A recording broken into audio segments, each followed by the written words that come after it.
17واں پارہ سورہ انبیاء۔ بسم اللہ الرحمن الرحیم۔ اقتربت للناس حسابهم وهم فی غفلۃ معرضون۔ لوگوں سے ان کے حساب و کتاب کا وقت قریب آ گیا ہے اور وہ غفلت میں منہ موڑے ہوئے ہیں۔ سورہ انبیاء بھی مکی صورت ہے، اس کی 112 آیات ہیں اور 7 رکوع ہیں۔ اس صورت میں چونکہ بہت سے انبیاء کرام کا ذکر اختصار اور قدر تفصیل کے ساتھ آیا ہے، اس لیے اس صورت کا کوئی خاص نام رکھنے کی بجائے انبیاء کرام کے نام پر اس کا نام سورہ انبیاء رکھا گیا ہے۔ یہ صورت بھی گزشتہ 3 صورتوں کی طرح ابتدائی مکی صورتوں میں سے ہے، یعنی سورہ کہف، سورہ مریم اور سورہ طٰہٰ۔ اس کے بنیادی مضامین بھی توحید، رسالت، آخرت ہیں اور انہی کو ثابت کیا گیا ہے دلائل سے۔ اور پھر جس طرح مکی صورتوں میں مشرکین کے شبہات، اعتراضات کے جوابات بھی دیے گئے ہیں۔ مشرکین مکہ کو جن اعتراضات کے جواب دیے گئے ہیں ان میں اہم اعتراضات یہ ہیں کہ چونکہ آپ ایک بشر ہیں اور بشر رسول نہیں ہو سکتا، قرآن کریم پہ اعتراض کہ یہ اللہ کی کتاب نہیں ہو سکتی۔ تیسرا اعتراض کہ آپ کا لایا ہوا دین حق اور سچ ہے اور آپ اللہ کے سچے نبی ہیں، پھر اس کو جھٹلانے کی پاداش میں ہم پہ عذاب نازل کیوں نہیں ہوتا۔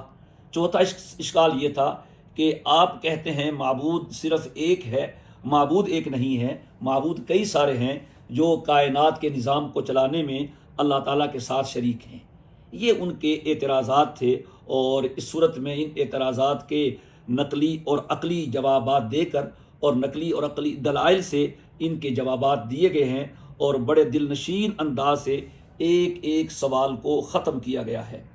باقی ماننے والے کی اپنی مرضی ہے، وہ مانتا ہے، یہ ہٹ دھرمی سے اور ضد سے کام لیتا ہے۔ ہر حق بات کا ہر آدمی کے لیے ماننا کوئی ضرورت تو نہیں ہوتا۔ پھر صورت کے آخر میں نبی کریم علیہ الصلاۃ کے لیے یہ فرمایا گیا کہ ہمارے یہ رسول صرف مکے یا مدینے والوں کے لیے، صرف عرب یا عجم والوں کے لیے نہیں ہیں، بلکہ سارے جہانوں کے لیے ہیں اور سارے جہانوں کے لیے رحمت ہیں۔ لہٰذا اگر تمہیں اپنی بھلائی مقصود ہے، تم دنیاوی اور اخروی کامیابی چاہتے ہو، تو ضد، اناد، ہٹ دھرمی اور مخالفت کو چھوڑ کر ہمارے اس نبی رحمت کی آغوش میں آ جاؤ تو تم بھی رحمت کے مستحق قرار پاؤ گے۔ اور اگر تم ان ہمارے نبی رحمت کی آغوش میں نہیں آؤ گے اور ان کی مخالفت پہ کمر بستہ رہو گے تو پھر تم دنیا کے عذاب سے بھی دوچار ہوگے اور آخرت کے عذاب سے بھی دوچار ہوگے۔ سورت شروع ہو رہی ہے، لوگوں کے حساب کا وقت قریب آ گیا اور وہ غفلت میں منہ موڑے ہوئے ہیں۔ حساب کے وقت سے مراد قیامت بھی ہو سکتی ہے کہ قیامت قریب آ گئی اپنی مجموعی عمر کے اعتبار سے، کہ دنیا کی جتنی مجموعی عمر ہے اس میں بہرحال زیادہ دنیا کی عمر گزر چکی ہے اور تھوڑی باقی رہ گئی ہے۔ اور بعض احادیث سے نبی کریم علیہ الصلاۃ کی بعثت یہ زمانے کے اعتبار سے عصر کے وقت ہوئی ہے، تو جب عصر کا وقت آ جائے تو روزہ کتنا باقی رہ جاتا ہے، کہہ دیتے ہیں اب تو افطاری کا وقت قریب آ گیا۔ اس اعتبار سے قیامت کے بارے میں کہا گیا کہ وہ قریب آ گئی ہے۔ اور نبی کریم علیہ الصلاۃ کے القاب مبارکہ میں سے ایک آپ کا لقب نبی الساعہ بھی ہے کہ آپ قیامت کے نبی ہیں، اور آپ نے فرمایا انا والساعۃ کہاتین، میں اور قیامت ایسے ہیں جیسے 2 انگلیاں۔ تو اس اعتبار سے قیامت قریب آ گئی۔ اور بعض علماء نے یہ بھی کہا، جیسے ایک صورت میں ہے اقتربت الساعہ، کہ قیامت قریب آ گئی، چونکہ اس کا آنا یقینی ہے، اور جس چیز کا آنا یقینی ہو تو اس کو بھی قریبی آنا کہہ دیا جاتا ہے۔ اور دوسرا مطلب حساب سے ہر آدمی کی اپنی موت بھی ہو سکتی ہے، اس لیے من مات فقد قامت قیامتہ، جو آدمی مر جاتا ہے تو اس کی قیامت آ جاتی ہے۔ اس کے بعد پھر ما یاتیہم من ذکر من ربہم محدث الا استمعوہ وہم یلعبون، کہ یہاں پر قرآن کریم نے ان لوگوں کی غفلت کو بیان کیا ہے کہ ہم جو بھی نصیحت بھیجتے ہیں، جو بھی ہم کام کی چیز بھیجتے ہیں، یہ اس طرف کوئی توجہ نہیں کرتے، ہماری تنبیہات کو نہیں سمجھتے، اور انہوں نے ہماری اس نصیحت کو ایک کھیل تماشا بنا کے رکھ دیا ہے۔ آیت نمبر 3 میں مشرکین کے تبصروں اور اعتراضات کو نقل کیا گیا ہے۔ کہتے ہیں یہ شخص تو تم جیسا ایک بشر ہی ہے، اور قرآن کریم کو کبھی جادو کہتے تھے، کبھی پریشان کرنے والے خیالات کہتے تھے، کبھی خواب کہتے تھے، کبھی خود ساختہ کلام کہتے تھے، اور کبھی شعر و شاعری کا مجموعہ کہتے تھے۔ انہیں بتایا جا رہا ہے کہ تم اس حقیقت سے نا آشنا ہو، جاؤ ان سے پوچھو جن کے پاس علم ہے، جو کتابوں کا علم رکھتے ہیں، کہ دنیا میں جو بھی نبی آئے ہیں کوئی ایسا بھی آیا کہ جو بشر نہیں تھا؟ ہم نے عہد آدم سے لے کر عیسیٰ علیہ السلام تک جتنے بھی رسول بھیجے، جتنے بھی نبی بھیجے، جتنے بھی پیغمبر بھیجے ہیں، وہ سب کے سب انسان تھے اور بشر تھے، تو لہٰذا یہ بھی بشر ہی ہے، کوئی شخص غیر بشر وہ نبی بن کے نہیں آیا۔ تو یہ تمہارا اعتراض غلط ہے۔ تم نشانی مانگتے ہو، جو نشانیاں ہم نے دی ہیں کیا وہ تھوڑی ہیں؟ لگتا یہ ہے کہ تم ماننا نہیں چاہتے اور تم اس نشانی کو مانگ رہے ہو جو قوموں کی ہلاکت کے لیے بھیجی جاتی ہے۔ چونکہ ابھی اللہ تعالیٰ کا تمہیں ہلاک کرنا مقصود نہیں ہے، اس لیے تمہیں ہلاک نہیں کیا جا رہا، ابھی بھی وقت ہے، تم سنبھل جاؤ اور سمجھ جاؤ۔ اس کلام کو جادو کہنا، اس کو شعر کہنا اور اس کو خیالات کا مجموعہ کہنا، یہ ساری تمہاری کج فہمی، کج روی، ہٹ دھرمی ہے۔ اپنے رویوں میں غور کرو، اور اگر تم غور کرو گے تو تمہیں خود بخود حق سمجھ میں آ جائے گا۔ جو تمہیں حق سمجھ نہیں آ رہا تو تمہاری ضد کی وجہ سے اور تمہارے غور نہ کرنے کی وجہ سے ہے۔ آیت نمبر 12 اور 13 میں مجرمین کو آر دلائی جا رہی ہے کہ جاؤ تم جا کے دیکھو، ارجعوا الی ما اترفتم فیہ ومساکنکم لعلکم تسألون، کہ جو لوگ عذاب میں مبتلا ہوئے ہیں کیسے ان پہ عذاب آیا تھا، تاکہ اگر کوئی ان سے پوچھے تو وہ ان کو بتا سکے۔ مقصد یہ ہے اب وہاں کوئی نہیں رہا، نہ مکان رہا، نہ مکین رہا، نہ غمخوار رہا، نہ ہمدرد رہا، نہ کوئی سامان تنعم و تعیش رہا۔ تو جب ہمارا عذاب آتا ہے تو پھر ہم بستیوں کے ساتھ ایسا معاملہ کرتے ہیں۔ وما خلقنا السماء والارض وما بینہما باطلین، سورہ انبیاء کی آیت نمبر 16 ہے۔ مشرکین حشر نشر کے، جزا و سزا کے، قیامت کے، جنت جہنم کے منکر تھے اور کہتے تھے کہ بس یہی زندگی ہے، بس یہی زندگی ہے، مر گئے تو فنا ہو گئے، قصہ ختم ہو گیا، کوئی اور زندگی نہیں ہے۔ اس کا مقصد یہ ہوا کہ یہ سارا نظام بغیر کسی مقصد کے ہوا، پھر کیا فائدہ ہوا؟ آئے، کھائے، کھایا پیا، عیاشی کی، چلے گئے، ختم، پھر مقصد کیا ہوا؟ اتنا بڑا جو نظام اللہ نے بنایا ہے، اتنا اس کا خرچہ ہو رہا ہے، سورج کی توانائی، چاند کا نور اور اس کی بری اور بحری مخلوق جو روزانہ لاتعداد حساب سے انسانوں کا رزق بن رہی ہے، تو پھر یہ کیا ایک کھیل ہے؟ تو اللہ تعالیٰ فرماتے ہیں اگر ہمیں کوئی کھیل ہی کھیلنا ہوتا تو ہم خود ہی کوئی کھلونا بنا کے کھیل کھیل لیتے، ہم اتنی بڑی مخلوق کو، اتنے بڑے جہان کو کیوں پیدا کرتے؟ یہ کوئی کھیل نہیں ہے، ایک مقصد ہے، جو مقصد پہ پورا اترے گا وہ ہمیشہ کی کامیابی حاصل کرے گا، اور جو مقصد کو بھول جائے گا وہ پھر ہمیشہ ناکامی میں ہی گھومتا رہے گا اور ہمیشہ کی ناکامی اس کا مقدر بن جائے گا۔ یہ کھیل نہیں ہے، یہاں حق اور باطل کی لڑائی ہے، کوئی حق والا ہے اور کوئی باطل والا ہے، حق والا کامیاب ہوگا اور باطل والا ناکام ہوگا۔ پھر یہ لوگ فرشتوں کو اللہ تعالیٰ کی بیٹیاں کہتے تھے، آگے آیت نمبر 19 میں اور 20 میں یہ کہا جا رہا ہے کہ وہ تو اللہ تعالیٰ کے آگے جھکے ہوئے ہیں، صبح و شام اس کی تسبیح کر رہے ہیں، اس سے ڈرتے ہیں، تو جو جس کے کام میں شریک ہو وہ اس کے آگے جھکتا کہاں ہے، اس سے ڈرتا کہاں ہے، ہر وقت اس کی تسبیح کہاں کرتا رہتا ہے؟ تو یہ جو فرشتے ہیں یا اس کے علاوہ اور کوئی بھی اس کی ذات میں کوئی شریک نہیں ہے، سب اس سے ڈرنے والے ہیں اور اس کی مخلوق میں داخل ہیں۔ آیت نمبر 22 میں توحید کی بڑی عام فہم عقلی دلیل دی جا رہی ہے، لو کان فیہما آلہۃ الا اللہ لفسدتا۔ دعویٰ یہ ہے کہ اللہ ایک ہے، اپنی ذات میں بھی ایک ہے، اپنی صفات میں بھی ایک ہے، اللہ کے سوا کوئی معبود نہیں ہے، کوئی اس کا شریک نہیں ہے، کوئی اس جیسا نہیں ہے، باقی سب مخلوق ہے۔ الہ ایک ہے، خالق ایک ہے، مالک ایک ہے، بادشاہ ایک ہے۔ اس پہ دلیل دی ہے کہ اگر فرض کر لیا جائے اللہ کے سوا کوئی اور دوسرا معبود بھی ہے، پھر سوال یہ ہوگا کہ جو دوسرا معبود ہے وہ پہلے خدا کی رائے سے اختلاف کرنے کا حق رکھتا ہے یا نہیں؟ اگر جواب آئے کہ وہ اختلاف نہیں کر سکتا تو وہ خدا ہی کیا جو اختلاف رائے نہ رکھتا ہو؟ آج ہر بندے کو اختلاف رائے کا حق ہے، تو خدا ہے اور اختلاف رائے کا حق نہیں ہے، تو یہ بات ہی غلط ہے۔ تو لہٰذا اس کو اختلاف کا حق ہوگا۔ جب اختلاف کا حق ہوگا تو اختلاف رائے کی صورت میں کس کا فیصلہ نافذ ہوگا؟ اس پہلے خدا کا یا دوسرے کا؟ اگر پہلے کا نافذ ہو دوسرے کا نافذ نہ ہو تو وہ خدا ہی کیا ہے کہ جو اپنا فیصلہ نافذ نہ کروا سکے، اپنے احکامات پہ عمل درآمد نہ کروا سکے، یہ غلط ہے۔ اور اگر دونوں کا فیصلہ نافذ ہوتا ہے تو ظاہر ہے ان کی آراء میں اختلاف ہوگا تو نظام درہم برہم ہو جائے گا۔ ایک کہے گا آج یہ ہونا چاہیے، دوسرا کہے گا یہ ہونا چاہیے، ایک کہے گا ایک بارش ہو، دوسرا کہے گا بارش نہیں ہونی چاہیے، ایک کہے گا فلاں کو شکست ہونی چاہیے، دوسرا کہے گا نہیں فلاں ملک کو جیتنا چاہیے۔ تو پھر جب ان کی آراء میں اختلاف ہوگا تو دنیا میں نظام درہم برہم ہو جائے گا، فساد برپا ہو جائے گا۔ بلکہ جب کہ صورتحال یہ ہے جب سے زمین آسمان قائم ہے سارا نظام وہ ایک مربوط نظام کے تحت چل رہا ہے، اس میں کسی قسم کا کوئی فساد نہیں۔ تو بہت آسان اور بہت عام فہم دلیل ہے سمجھنے والوں کے لیے، اور نہ سمجھنے والوں کے لیے تو بڑی بڑی کتابیں بھی کافی نہیں ہوتی ہیں۔ پھر اس کے بعد آیت نمبر 24 میں بھی اللہ تعالیٰ کی توحید کی دلیل بیان کی گئی ہے کہ ہم نے آسمانی کتابیں اتاری ہیں۔ یہ تو عقلی دلیل تھی۔ تمام کتابوں میں یہی بات ہے کہ اللہ ایک ہے، تمام انبیاء کی دعوت یہ ہے اللہ ایک ہے، دنیا بھر کے جتنے بھی اہل علم ہیں سب کا کہنا یہ ہے کہ اللہ ایک ہے۔ اب تمہیں کب یقین آئے گا کہ تم اللہ کے ساتھ شریک ٹھہراتے رہو گے؟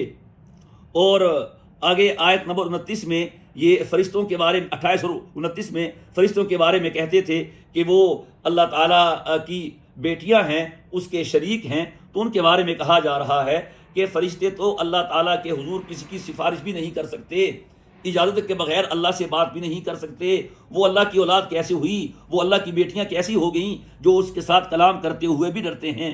پھر اس کے بعد رکوع شروع ہو رہا ہے آیت نمبر 30 میں وَجَعَلْنَا مِنَ الْمَاءِ كُلَّ شَيْءٍ حَيٍّ، بتا دیا کہ ہم نے ہر چیز کو كَانَتْ رَزْقًا، آیت نمبر 30 کے پہلے حصے میں کہ ابتدائے آفرینش میں تخلیق کے بالکل شروع کے مرحلے میں آسمان اور زمین آپس میں ملے ہوئے تھے، جدا نہیں تھے، رتق تھے، بند تھے آپس میں، اور پھر اللہ تعالیٰ نے ان کو الگ الگ کیا۔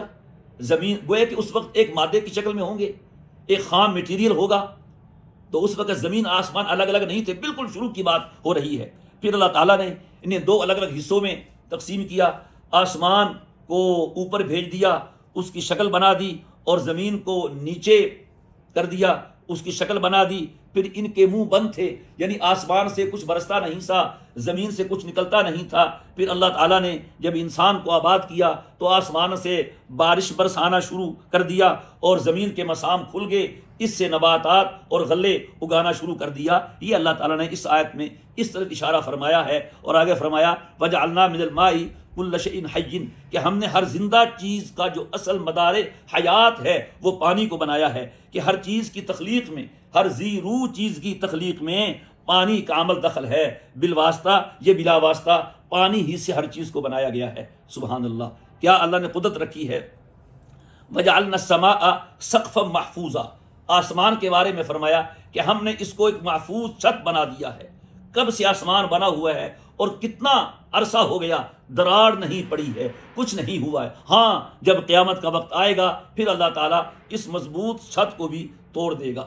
اور ہر کل فی فلک یسبحون، آیت نمبر 33 میں چاند ہے، سورج ہے، زمین ہے اور سیارے ہیں، ہر ایک سیارہ اپنے مدار میں گھوم رہا ہے اور تیر رہا ہے، اور اس تیز رفتاری کے باوجود کوئی سیارہ اپنی رفتار سے اور اپنے فلک سے آگے پیچھے نہیں ہوتا ہے۔ از خود تو اتنا عظیم کام نہیں ہو سکتا ہے، کسی چلانے والے کے چلانے سے ہوتا ہے۔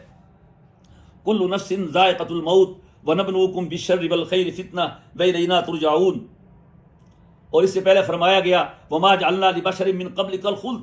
یہ ہے اصل کہ مشرکین مکہ جب دلیل سے مغلوب ہو جاتے تو مایوس ہو کر معاذ اللہ وہ نبی کریم علیہ الصلوۃ والسلام کی موت کی تمنا کرنے لگتے کہ آپ کی وفات ہو جائے اور اس سے آپ کا لائے ہوا دین اور آپ کا نظریہ ختم ہو جائے گا۔ تو یہ کرتے، انہیں جواب دیا گیا کہ موت تو ہر بشر پہ طاری ہونی ہے اور ہر نبی پہ موت آئی ہے، تو کیا کسی کی موت سے اس کا نظریہ ختم ہو جاتا ہے؟ اگر تم نبی علیہ السلام کی موت کی تمنا کرتے ہو تو کیا تم نے یہاں ہمیشہ رہنا ہے؟ لہٰذا آپ کی موت کی تمنا کرنا اور آپ کے موت کے تصور سے خوش ہونا یہ بے وقوفی ہے۔ جو دین آپ لے کے آئے ہیں وہ آپ کی موت سے بھی ختم نہیں ہوگا۔ پھر ہر انسان کی موت کا ذکر کیا کہ موت تو ہر ایک کو آنی ہے اور ہر ایک نے موت کا ذائقہ چکھنا ہے۔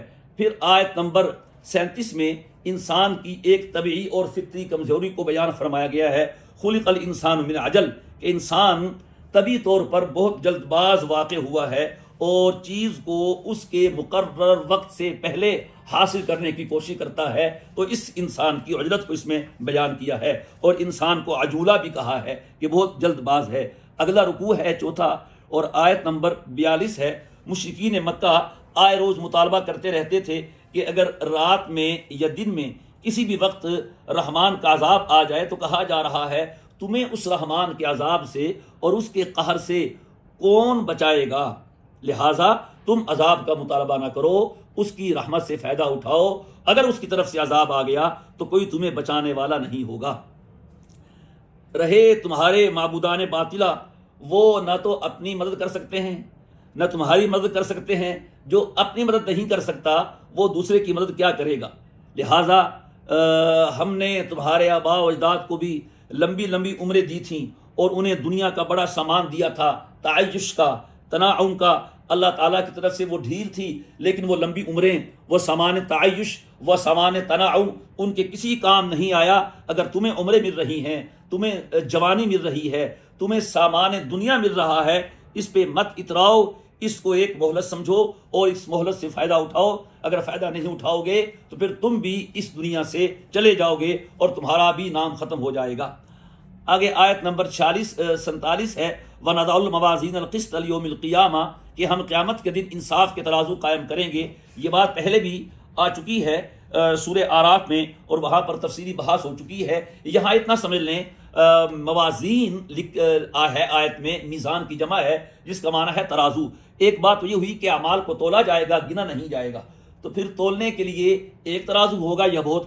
موازین کا لفظ دے کے بعد حضرات نے کہا ہے کہ کئی سارے ترازو ہوں گے، جس طرح دنیا میں ہے ہر چیز کا ترازو الگ ہے، سونا تولنے کا ترازو الگ ہے اور روئی تولنے کا ترازو الگ ہے، بھوسا اور توڑی تولنے کا ترازو الگ ہے، وہاں پر بھی ایسا ہوگا۔ نماز کا الگ ہوگا، روزے کا الگ ہوگا، جہاد کا الگ ہوگا، وغیرہ وغیرہ، یا ہر امت کا ترازو الگ ہوگا، یا ہر آدمی کا اپنا ترازو ہوگا، اپنے ترازو پہ عمل اپنے تولے گا اور دیکھے گا۔ یا بعضوں نے کہا ہے کہ یہ ترازو تو ایک ہی ہوگا، لیکن اتنا بڑا ترازو کہ جس کے ایک پلڑے میں 7 زمینیں اور 7 آسمان آ جائیں اور پھر بھی جگہ باقی رہ جائے تو وہ ایک ترازو کہاں ہوگا؟ تو اس کی گویا کہ بڑائی کی وجہ سے جمع سے تعبیر کیا ہے۔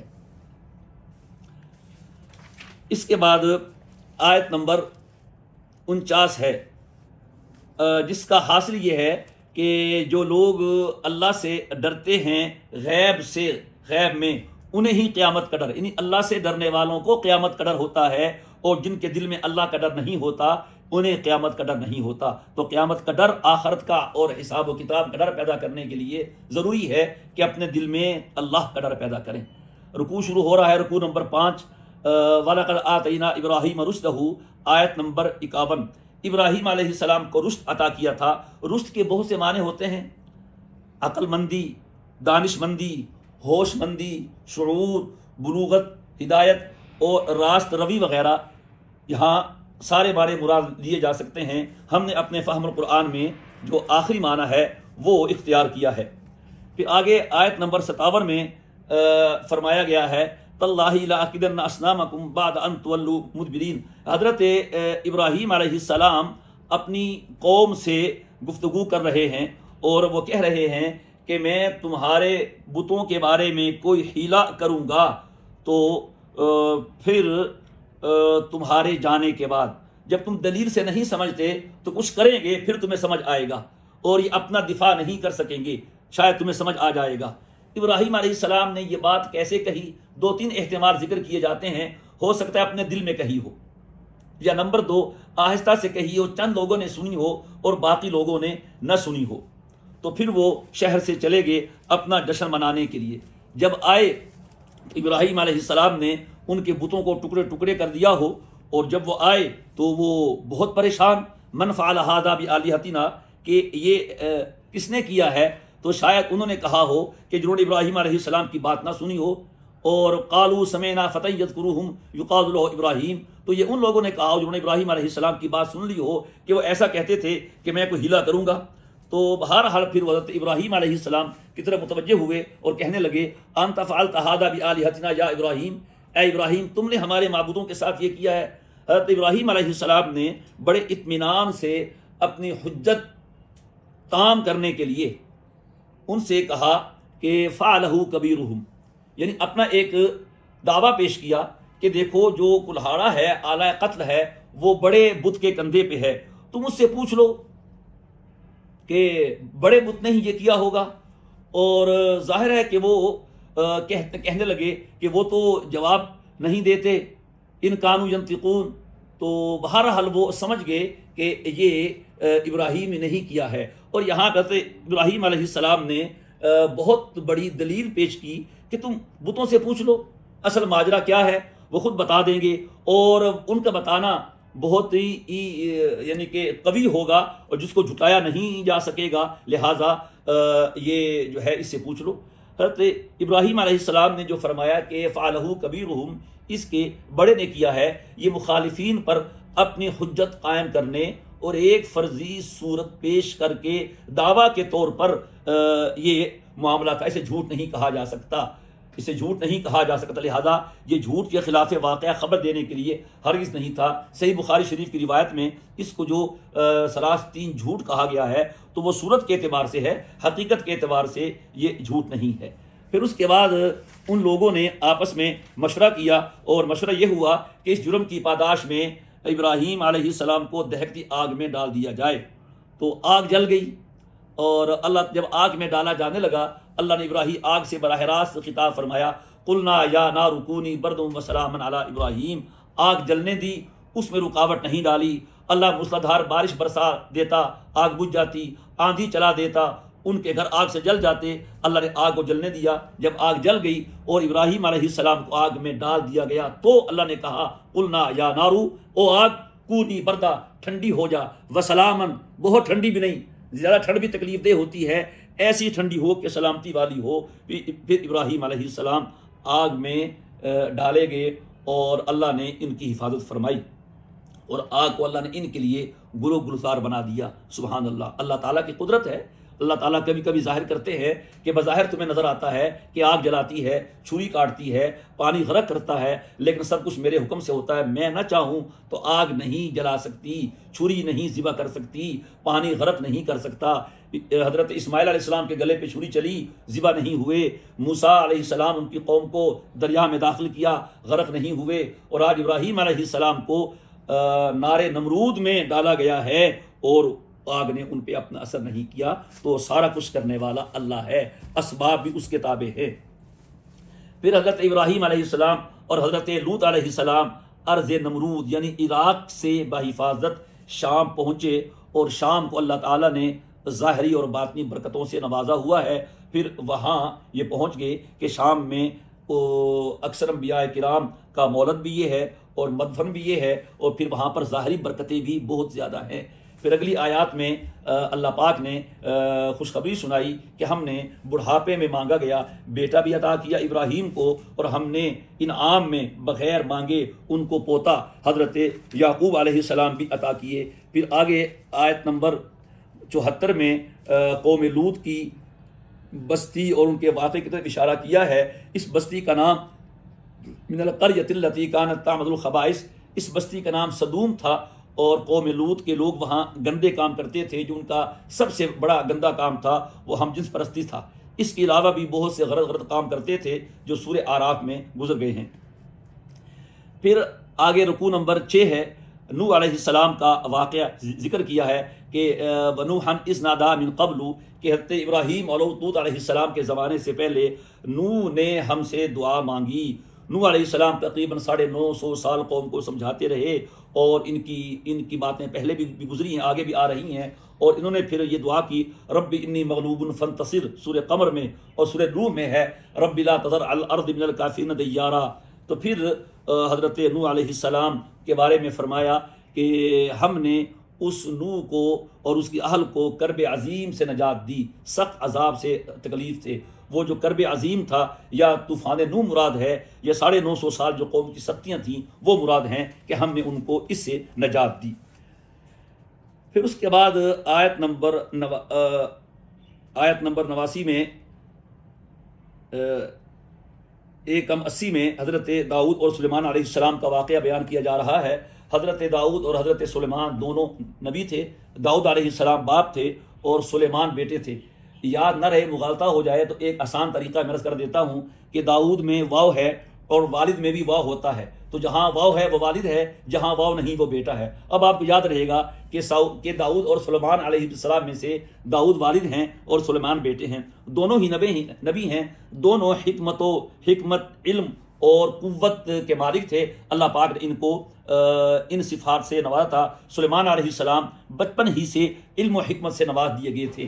یہاں ایک واقعہ ذکر کیا ہے بکریوں کے فیصلے کا کہ دو آدمی رات کے وقت میں اپنا مقدمہ لے کے آئے کہ ایک شخص کی بکریاں دوسرے کے کھیت میں گھس گئیں اور اس کا کھیت سارا چر لیا بکریوں نے۔ تو حضرت داؤد علیہ السلام نے یہ فیصلہ کیا کہ جو بکریاں ہیں وہ کھیت والے کو دے دی جائے، ہو سکتا ہے کہ بکریوں کی قیمت کھیت کی قیمت کے برابر ہو۔ تو حضرت سلیمان علیہ السلام نے کہا کہ ابا جان، میرے ذہن میں یہ آ رہا ہے کہ اگر جو بکریاں ہیں وہ کھیت والا پالے اور بکریوں والا کھیت کی دیکھ بھال کرے، جب اتنی کھیتی ہو جائے جتنی پہلے تھی تو بکری والے کو بکریاں واپس کر دی جائیں اور کھیت والے کو کھیت واپس کر دیا جائے، اس میں کسی کا نقصان نہیں ہوگا۔ حضرت داؤد علیہ السلام نے یہ فیصلہ سنا تو بہت خوش ہوئے اور انہوں نے اپنے فیصلے سے رجوع کر لیا اور اس فیصلے کو اچھا قرار دیا۔ اب جو پہلا فیصلہ تھا داؤد علیہ السلام کا، وہ بھی نبی تھے، ان کا فیصلہ قانونی تھا، ان کا فیصلہ اخلاقی تھا، یا ان کا فیصلہ قیاسی تھا، ان کا فیصلہ استحسانی تھا، یا داؤد علیہ السلام کا فیصلہ تھا اور یہ ایک مصالحت تھی، لہٰذا اس میں کوئی ایسی بات نہیں ہے۔ رہی یہ بات کہ ہماری شریعت کا کیا حکم ہے، اس نے فقہ حنفی کے مطابق اگر جانوروں کے ساتھ چرواہا یا محافظ وغیرہ ہو اور اس کی سستی کی وجہ سے وہ کسی کا کھیت چر لیں، تب تو جانوروں کا ضمان مالک پہ آئے گا۔ اگر چرواہا وغیرہ نہ ہو، جانور خود کسی کا نقصان کر دیں تو جانور جو ہے وہ ہدر ہوتے ہیں، الاجماع جبارون، ان کی وجہ سے کوئی جو سامان کا نقصان ہو تو کسی قسم کا مواخذہ نہیں ہوتا، کوئی تاوان نہیں آتا۔ حضرت داؤد علیہ السلام کے کمالات میں سے ایک بڑا کمال یہ بھی تھا کہ وہ بہت حسن الصوت تھے، ان کی آواز بہت خوبصورت تھی، اور جب یہ اپنی آواز میں زبور پڑھتے تو ہوا میں اڑتے ہوئے پرندے بھی رک جاتے اور آپ کے ساتھ تسبیح کرتے رہتے، اور پہاڑوں اور پرندوں کا ان کے ساتھ تسبیح کرنا یہ بھی اللہ کی طرف سے ایک ان کو دیا ہوا معجزہ تھا۔ آگے حضرت داؤد علیہ السلام کا ایک اور معجزہ بیان کیا گیا کہ اللہ نے ان کے لیے لوہے کو موم بنا دیا تھا، وہ جس طرح چاہتے لوہے کو اپنے ہاتھ سے موڑ لیتے تھے اور نہایت عمدہ اور مضبوط قسم کی زریں اپنے ہاتھ سے بناتے تھے جو وہ لڑائی وغیرہ میں کام آتی تھیں۔ اگلا ایک اور معجزہ بیان کیا گیا کہ اللہ تعالیٰ نے ان کے لیے پہاڑوں کو اور ہواؤں کو اور پرندوں کو مسخر کر دیا تھا، اور ان کا ایک تخت تھا جہاں وہ چاہتے اللہ کے حکم سے وہ اڑتا اور وہ مہینوں کی مسافت دنوں میں پوری کر لیا کرتا تھا۔ آیت نمبر 82 میں ذکر کیا گیا ہے شیاطین کا۔ یہاں شیاطین سے مراد جنات ہیں۔ وہ حضرت سلیمان علیہ السلام کے حکم سے دریاؤں کی گہرائی میں غوطے لگاتے اور ان کی تہوں سے جواہرات اور موتی نکال لاتے۔ اس کے علاوہ بلند و بالا عمارتیں، تانبے اور پتھر کے بہت بڑے بڑے اور بھاری بھاری برتن بناتے جو عام انسانی کاوش سے ممکن نہیں تھے، اور ان بھاری بھرکم برتنوں کو ایک جگہ سے دوسری جگہ منتقل کرتے، جو آج کل کرینوں سے بھی نہ ہو سکیں وہ جنات منتقل کرتے تھے۔ اس کے بعد حضرت ایوب علیہ السلام کے واقعے کی طرف اشارہ فرمایا، آیت نمبر 83 سے لے کر آیت نمبر 84 تک۔ حضرت ایوب علیہ السلام کو اللہ تعالیٰ نے خوب دولت اور مال سے نوازا تھا، دنیا کی ہر نعمت تھی، اور اللہ کے بڑے شکر گزار بندے تھے۔ پھر ان پہ پیغمبرانہ آزمائش نازل ہوئی کہ مال و دولت سب ختم ہو گیا، کھیت جل گئے، جانور مر گئے اور اولاد بھی دنیا سے چلی گئی، اور انہیں اس حالت میں کوئی جلدی بیماری لگ گئی اور سب ان کو چھوڑ گئے، دل اور زبان کے علاوہ باقی جسم کے اعضاء بھی متاثر ہوئے۔ باوفا بیوی تھی جو ان کی خدمت کرتی رہی، اور باقی سب ان کو چھوڑ کے چلے گئے۔ کم و بیش 7 سال اس بیماری میں گزارے۔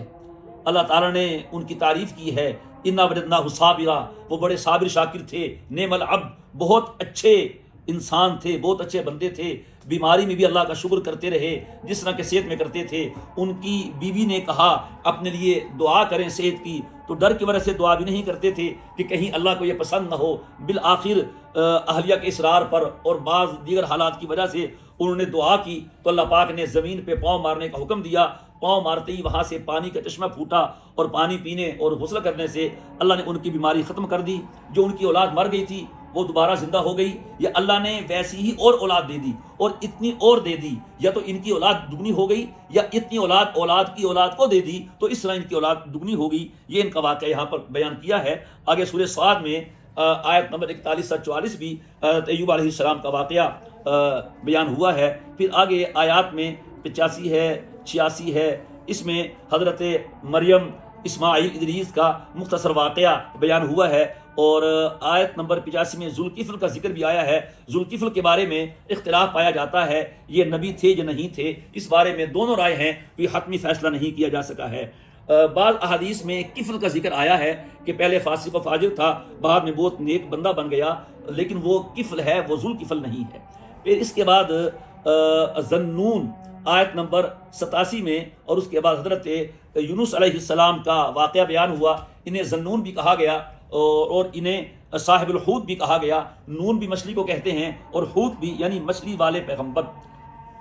ان کا واقعہ سورہ یونس میں بیان ہوا ہے تفصیل سے اور یہاں پر بھی اس کا ذکر ہوا ہے. حضرت یونس علیہ السلام اللہ تعالیٰ کی طرف سے اپنے قوم کو عذاب کی خبر دے کے چلے گئے.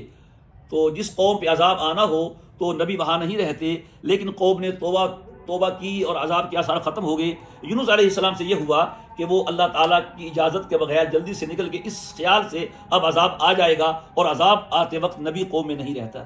اللہ تعالیٰ کو ان کا جانا پسند نہیں آیا تو نکل گئے اور کشتی میں بیٹھے. وہاں جب کشتی میں سوار ہوئے تو کشتی بھنور میں پھنس گئی.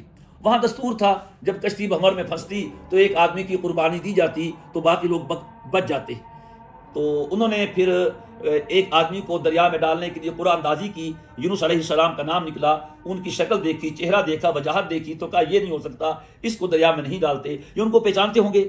تینوں مرتبہ قرآن جب کیا تو 3 مرتبہ اور تینوں مرتبہ انہی کا نام نکلا. پھر یونس علیہ السلام بھی سمجھ گئے کہ مجھے ہی دریا میں جانا ہے تو خود انہوں نے دریا میں چھلانگ لگا دی. تو اللہ پاک نے مچھلی کو حکم دیا, انہوں نے ان کو اپنے پیٹ میں لے لیا اور پھر اللہ تعالیٰ نے ان کو ہر طرح کی تکلیف سے بچایا. اور بنادا پھر ظلمات کے اندھیرے تھے, 3 اندھیرے, ایک تو رات کا اندھیرا, ایک شام رات کا اندھیرا, مچھلی کے پیٹ کا اندھیرا اور پانی کا اندھیرا. ان اندھیروں میں کہا لا الہ الا انت سبحانک انی کنت من الظالمین. تو اللہ پاک نے کہہ دیا کہ اے یونس تم ہماری اجازت کے بغیر جا رہے تھے, کیسے جاتے؟ ہم نے مچھلی کے پیٹ میں ڈال کے واپس تمہیں وہاں قوم میں پہنچا دیا ہے. اور چونکہ جو بڑا ہوتا ہے اس کی چھوٹی سی غلطی بھی بہت بڑی ہوتی ہے. حسنات الابراری سیئات المقربین, کہ ابرار کی نیکیاں یہ مقربین کے گناہ بن جاتے ہیں. تو اس طرح پھر ان کا یہ واقعہ ہوا اور یہ انہوں نے دعا کی لا الہ الا انت سبحانک انی کنت من الظالمین. اللہ پاک نے دعا کو قبول فرمایا. فاستجبنا له ونجیناه من الغم وکذلک ننجی المؤمنین. اس پر حدیث پاک میں آتا ہے کہ جو آدمی ان کلمات کے ساتھ دعا کرے اللہ تعالیٰ اس کی دعا کو قبول فرماتے ہیں. پھر آگے آیت نمبر 88 89 90 میں حضرت زکریا علیہ السلام کی طرف کے واقعے کی طرف اشارہ ہوا کہ زکریا علیہ السلام نے دعا کی تھی, اللہ پاک نے ان کو بیٹا یحییٰ عطا فرمایا. ان کی بیوی بانج تھیں, اللہ پاک نے ان کو اولاد کے قابل بنا دیا. پھر آیت نمبر 91 میں عورت کا ذکر ہے, وہ عورت جس نے اپنی عزت کی حفاظت کی اور ہم نے اس میں اپنی روح سے پھونک ماری اور اس کو اور اس کے بیٹے کو ہم نے لوگوں کے لیے نشانی بنایا. تو عورت سے حضرت مریم اور بیٹے سے حضرت عیسیٰ علیہ السلام مراد ہیں. پھر آگے 7واں رکوع ہے اس پارے کا بھی, سورت کا بھی. آیت نمبر 95 ہے وَحَرَامٌ عَلَىٰ قَرْيَةٍ أَهْلَكْنَاهَا أَنَّهُمْ لَا يَرْجِعُونَ. اس میں یہ بتایا جا رہا ہے کہ ہم نے جن لوگوں کو, جن بستیوں کو ہلاک کر دیا ہے اب ان کا دنیا میں واپس آنا حرام ہے, یعنی ناممکن ہے. وہ آئیں گے تو قیامت میں دوبارہ آئیں گے, دنیا میں نہیں آ سکتے. اور بعض حضرات نے یہاں پر حرام کو واجب کے معنی میں کیا ہے, ان کے ہاں یہ لا زائدہ نہیں ہوگا, جمہور کے ہاں لا زائدہ ہوگا. انہم یرجعون, یعنی ان کے لیے لوٹنا حرام ہے, نہ لوٹنا حرام نہیں, ان کے لیے ناممکن ہے کہ وہ لوٹیں. تو بعضوں کے یہاں حرام واجب کے معنی میں ہے, ان کے ہاں لا زائدہ نہیں ہوگا, وہ کہ واجب ہے ان پر کہ وہ نہ لوٹیں, ضروری ہے کہ نہ لوٹیں, نہیں لوٹیں گے آخرت میں لوٹیں گے. پھر آگے آیت نمبر 40 میں یاجوج ماجوج کا ذکر پھر آ گیا. وہ پہلے آ گیا ہے کہ جب تک قیامت قائم نہیں ہوگی, جب تک کہ یاجوج ماجوج نہ نکلیں گے. آگے آیت نمبر 98 میں اللہ تعالیٰ نے یہ فرمایا ہے کہ تم جن بتوں کو پوجتے ہو, پتھروں کے بت, ہم ان کو بھی جہنم کا ایندھن بنائیں گے. تو معبودوں کو جہنم کا ایندھن بنانا معبودوں کی تعظیم کے لیے نہیں ہوگا، بلکہ مشرکین کی تعظیم کے لیے اور ان پہ اتمام حجت کے لیے ہوگا کہ تم جن لوگوں کو پوجتے ہو دیکھو ان کا حشر، ہم تو ان کو بھی تمہارے ساتھ آگ میں جلا رہے ہیں۔ یہاں وہ حضرات مراد نہیں کہ جو اللہ کی مقرب ہستیاں ہیں اور ان کو وہ لوگ پوجتے تھے، جیسے حضرت عیسیٰ علیہ السلام ہیں، حضرت عزیر ہے، بلکہ وہ ہیں جو پتھر تھے جن کو وہ پوجتے تھے۔ آگے فرمایا گیا آیت نمبر 103 میں لا يحزنهم الفزع الاکبر، کہ انہیں بڑی گھبراہٹ سے گھبراہٹ نہیں ہوگی۔ اس سے مراد نفخہ ثانیہ ہیں، یعنی وہ لوگ حساب و کتاب کے لیے جب نکلیں گے تو ان کو اس وقت میں گھبراہٹ نہیں ہوگی۔ اور آگے فرمایا یوم نطوی السماء کطی السجل للکتب، ہم اس دن آسمان کو اس طرح لپیٹیں گے جس طرح رجسٹر کے لکھے ہوئے کاغذوں کو لپیٹ دیا جاتا ہے۔ یعنی اللہ تعالیٰ اپنے بے مثل و بے مثال ہاتھ سے قیامت کے دن آسمانوں کو تہ در تہ یوں لپیٹیں گے جس طرح لکھے ہوئے کاغذوں کو لپیٹ دیا جاتا ہے۔ اللہ اکبر۔ وَلَقَدْ كَتَبْنَا فِي الزَّبُورِ آیت نمبر 105 ہے کہ یرثها عبادی الصالحون، کہ ہم نے زبور میں نصیحت کے بعد لکھا ہے کہ زمین کے وارث نیک لوگ ہوں گے۔ زمین سے مراد جنت کی زمین ہے کہ جنت کے وارث نیک لوگ ہوں گے۔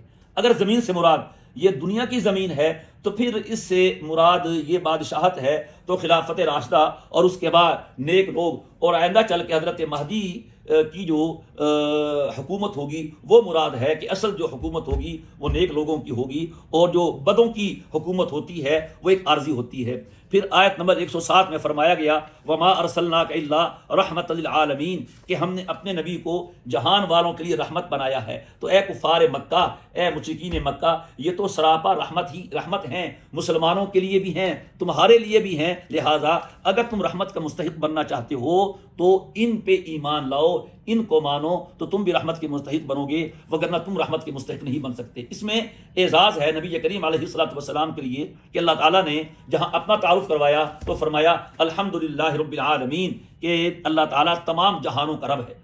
اور حضور کے بارے میں فرمایا وما ارسلناک الا رحمت للعالمین، کہ آپ سارے جہانوں کے لیے رحمت ہیں، یعنی آپ کی نبوت صرف دنیا کے لیے نہیں، ہر جہان کے لیے، یعنی جہاں جہاں اللہ تعالیٰ کی ربوبیت ہے وہیں حضور کی رحمت ہے، اور آپ سراپا رحمت ہیں، اور لہٰذا رحمت کا مستحق ہونا ہے تو اس رحمت کائنات کے دامن میں آ جائیں تو تم بھی رحمت کے مستحق ہو جاؤ گے، نہیں آؤ گے تو پھر رحمت سے محروم رہو گے۔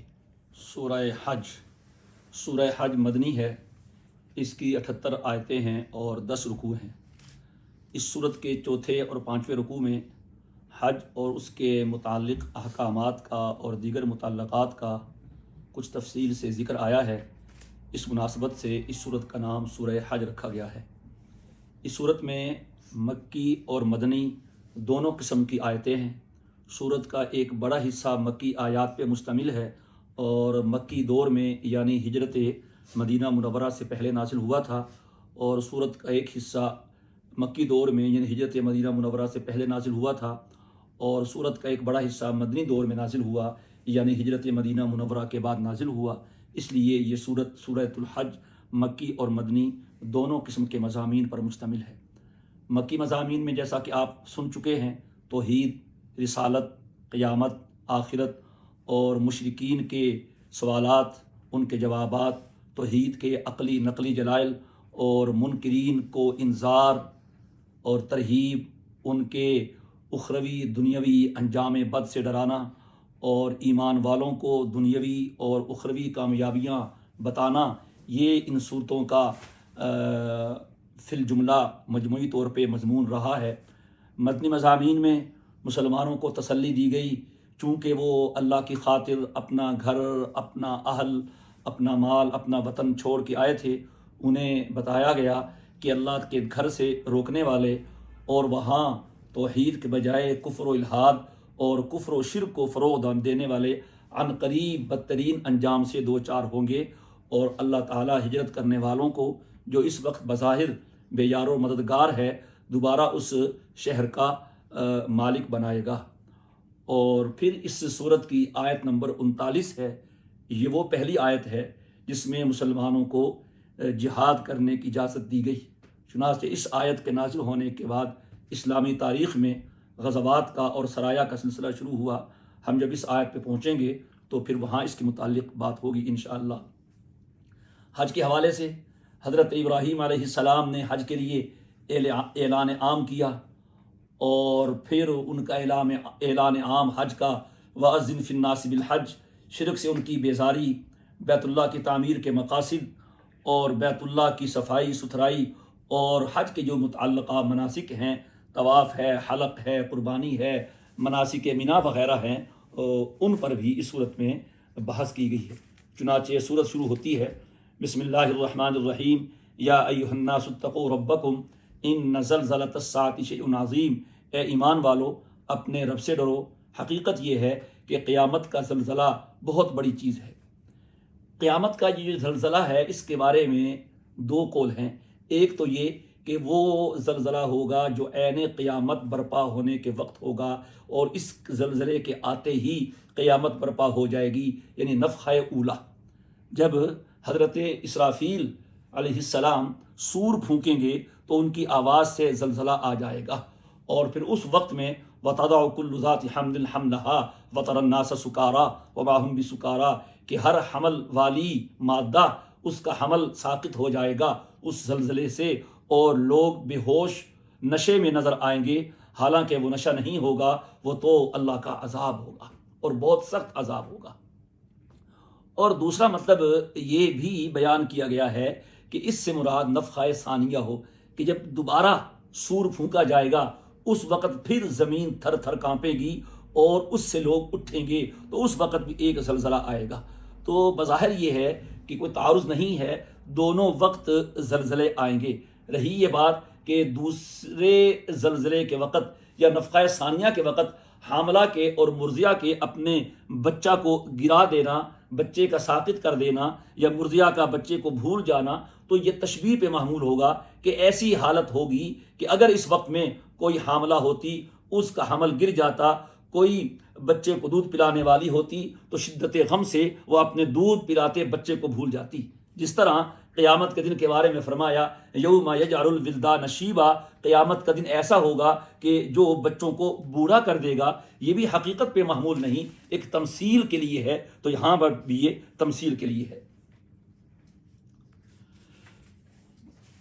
پھر اس کے بعد شرک کی تردید کی ہے، وَمِنَ النَّاسِ مَن يُجَادِلُ فِي اللَّهِ بِغَيْرِ علم، آیت نمبر 3 ہے کہ جو لوگ بغیر کسی علم کے آپ سے جھگڑتے ہیں اور اللہ تعالیٰ کی باتوں کو جھٹلاتے ہیں، مثلا یہ کہ قیامت نہیں آئے گی، مرنے کے بعد زندہ نہیں ہوں گے، جزا سزا نہیں ہوگی، حشر نشر نہیں ہوگا، جنت جہنم نہیں ہوگی، یہ سب افسانے ہیں اور یہ سب کہانیاں ہیں، اساطیر اولین ہیں، پہلے لوگوں کی گھڑی ہوئی باتیں ہیں، اور وہ فرشتوں کو اللہ تعالیٰ کی بیٹیاں کہتے ہیں۔